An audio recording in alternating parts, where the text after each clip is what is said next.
Okay, in this video, I'm going to talk about some of the heroes I absolutely regret maxing. We're going to go into it. But before we do, leave in the comments down below, what is your #1 hero that you regret maxing? Let's get going.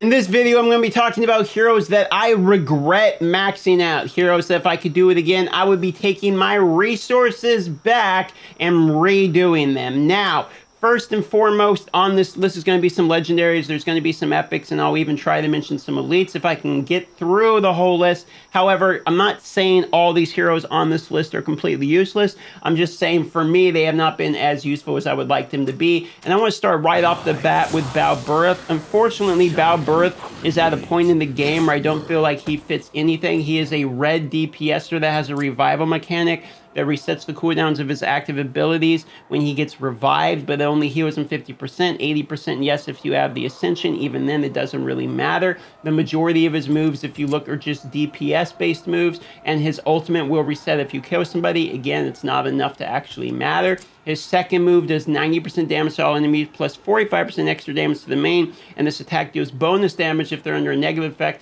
Again, he doesn't hit hard enough. Basic attack here only has a 30% chance to stun. So, what do we have? We have a hero that his only debuff is a stun that's conditional. Stuns can't land on bosses. We have flat damage, and we have conditional increase of damage. This is not enough for a hero to actually do anything, and plus his ascensions are feels bad. Like the first one, you get the attack, sure. Then you get speed. Those feel good. And then it's basic health, basic defense. But on #5, all it does is give you 30% more health when you revive. It doesn't give you a bonus turn. It doesn't give you more damage. It doesn't give you a debuff. I mean, at least it should be when he revives upon death, everyone on the enemy team gets increased damage taken, increased, defense down or something. Like, he doesn't have any ability that brings him beyond just doing flat damage. So when he's not the right affinity against somebody, he doesn't smack that hard anyway. And if he's the right affinity against somebody, he's probably not getting focused down to be killed anyway. So it would make a lot more sense if it's like this hero is always targeted or something. Might make a little bit more sense. Or maybe when he's the wrong affinity, he deals double damage or something where it makes sense for why he's dying. This hero definitely feels bad. Balbureth is in a bad position in this game.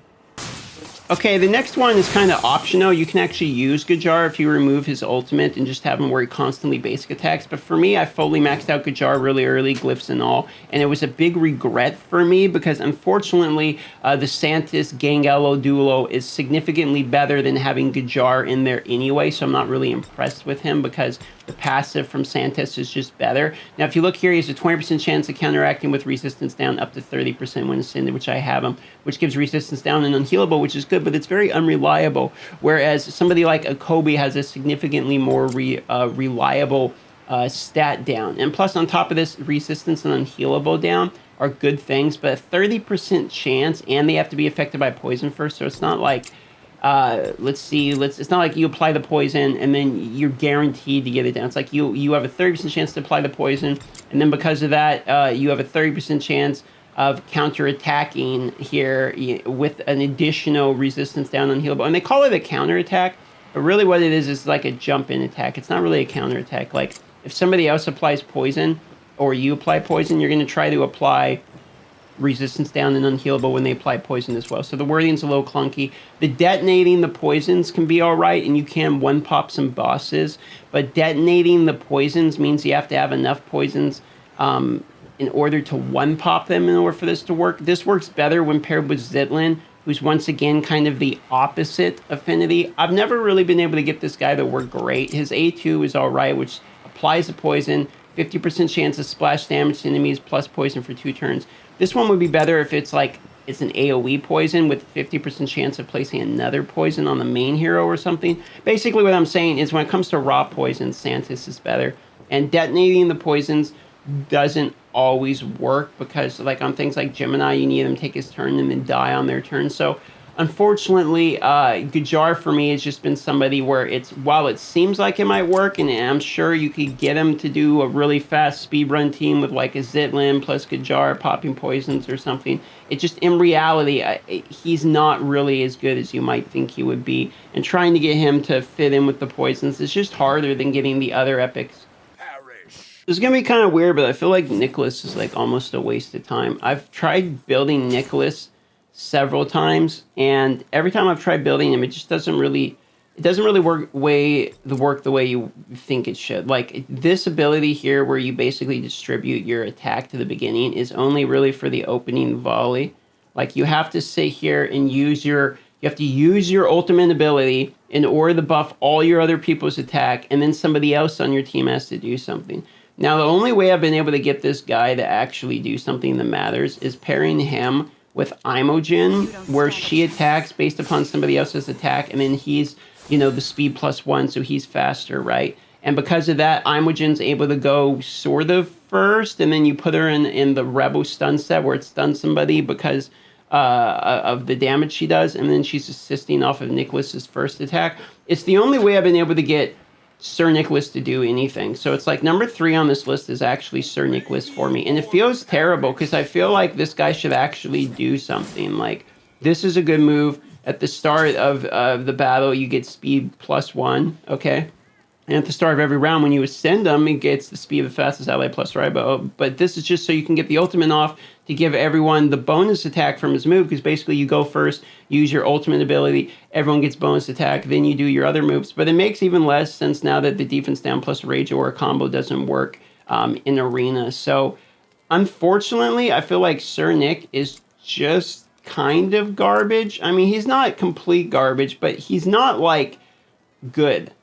And it just feels really bad that we have a light dark hero that, I mean, he feels worse than Hector, he feels worse than Zitlin, feels worse than Sierra, he feels worse than Bran, Mathasia, Lydia, Gangallo, Yolanda. I mean, he feels, as an LD player, I just feel like he's worse than all of those other heroes. Virgil's going to be another one for me. They just buffed him, so I think this might not be accurate anymore, but if you look here, it's a 20% chance to apply Arcane Sanction to a target for 1 turn. Character converts 4 rage at the end of the turn. You're a bonus turn. But what it does is it restores 10% of the max HP to the caster while this caster takes damage equal to 20% of the max HP and suffers silence for 1 turn, which is pretty crazy. It restores 10% of the max HP to the caster while this character takes damage equal. So it does 20% of the max HP damage to the enemy, restores 10% max HP to him, and then also causes silence, which is a pretty nuts move. This got buffed. This used to be not quite as good. And the thing about him is speed. So I built him for Arena, and you're supposed to like go first with him in Arena because he's so fast. And he deals damage, and he silences everyone. Then you go. The problem is everyone's so tanky. They can kind of like tank through it and just wait until the silence is over, then go anyway. You're supposed to be able to lock him out with the Arcane Sanctions. I haven't been able to get him to work as much as I wanted him to work. I used him kind of in the early game Arena. So I think there's something there with him.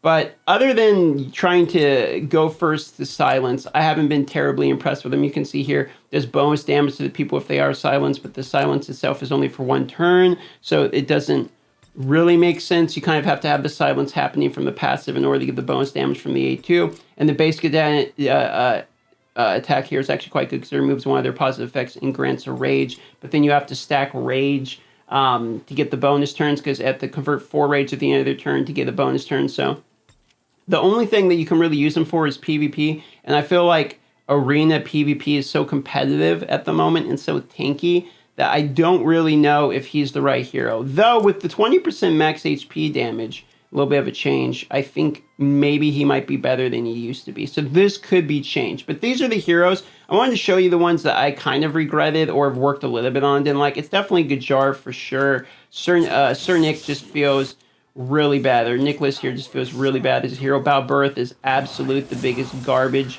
in the game out of all of them. I almost wanted to say Goobeg and Blackhorn, because I think Blackhorn's worse than he used to be, even though obviously he's still good.